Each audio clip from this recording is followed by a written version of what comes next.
Bonjour, je m'appelle Lucie et je vais parler du sport féminin. J'ai grandi au club de Saint-Flour handball et je trouve que c'était un club très masculin à l'époque et ça a beaucoup évolué lorsque les féminines ont commencé à gravir les échelons et à devenir jusqu'à un N1 et c'est là où on a commencé à être remarqué et encore plus encouragé. C'est parti, 1, 2, 3, troisième. Bonjour, je vous présente Marion. Et je me présente Delphine. Voilà, on est toutes les deux mamans de jeunes joueurs de handball. On s'est connus il y a maintenant 6 ans au sein du club Bourg de Péage de handball. On a participé à la vie associative du club et puis progressivement, du coup, depuis 3 ans, on forme le binôme pour faire le SAT Live de l'équipe de la LBE. C'est important d'être présente pour témoigner sur cette journée de la femme. Pour nous, la femme d'aujourd'hui, c'est une femme qui est indépendante, autonome et engagée, valeurs dans lesquelles on se retrouve toutes les deux pleinement et qu'on retrouve aussi au sein du sport féminin. Voilà. Et Marie-Lise et Sabine, on est productrices de noix, lavande, lavandin, blé, tournesol et truffes sur la commune de Méman, Méman-Borgard-Barré. Et notre famille est implantée sur ces mêmes champs depuis 1702. On a pris la suite de notre père et notre oncle. Voilà. Qui avaient pris la suite de leur père et de leur tante. C'est transmis de génération en génération. On est heureuse de pouvoir prendre la suite et de pouvoir faire perdurer ce patrimoine familial. Persévérance. Combativité. Passionné. Le premier mot qui me vient à l'esprit, c'est engagement.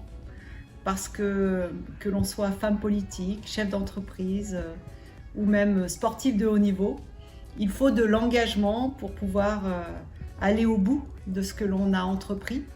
Et moi, je sais que l'engagement m'a toujours guidée dans ma vie d'élu pour être au service des autres, pour être au service de mes concitoyens. Solidarité, parce que j'ai de la chance d'être une femme française dans un pays évolué, et même s'il y a encore beaucoup de choses à faire, d'autres femmes ont mené des combats. J'espère que le fait d'avoir une femme mère à la tête de Bourg de Péage, le fait d'avoir des filles au sein de notre équipe de hand qui évolue au plus haut niveau, eh bien, peut-être que ça va donner l'espoir à d'autres jeunes femmes, à d'autres jeunes filles, d'envisager aussi pour elles de belles réalisations personnelles et de belles réussites, quelles qu'elles soient. Je m'appelle Lisa, j'ai 22 ans, je suis une femme et je suis fière d'évoluer dans le monde sportif. Aujourd'hui, j'ai la chance de vivre de ma passion, le sport, et d'être reconnue dans son milieu.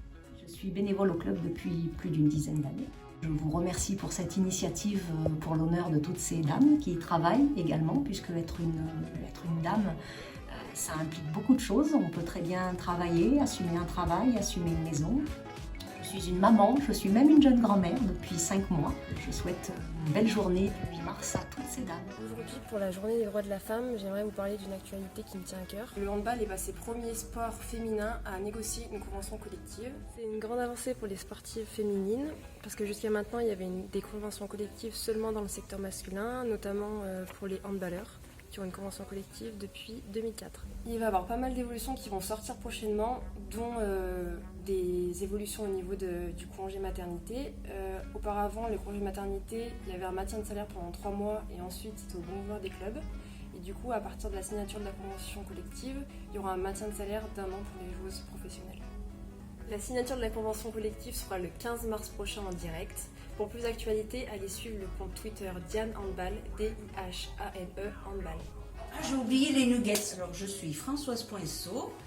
Je suis au club depuis 1992 ou 94 en gros. J'ai commencé par accompagner mon fils qui avait 7-8 ans à l'époque. J'étais en tant que maman accompagnante pour les petits matchs à l'extérieur.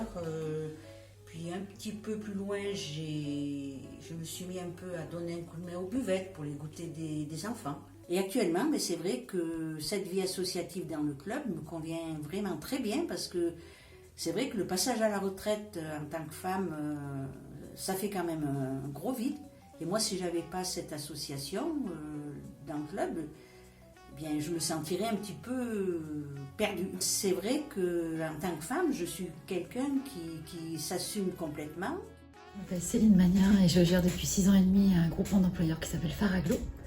dont l'objectif est de mettre à disposition du personnel qualifié aux services d'entreprises qui ont besoin de mise à disposition de compétences à temps partiel durable. Nous sommes 23 femmes.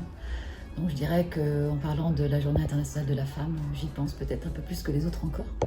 Ce que m'évoque le droit des femmes et la Journée internationale de la femme, c'est sans doute le combat collectif ou individuel pour notre émancipation.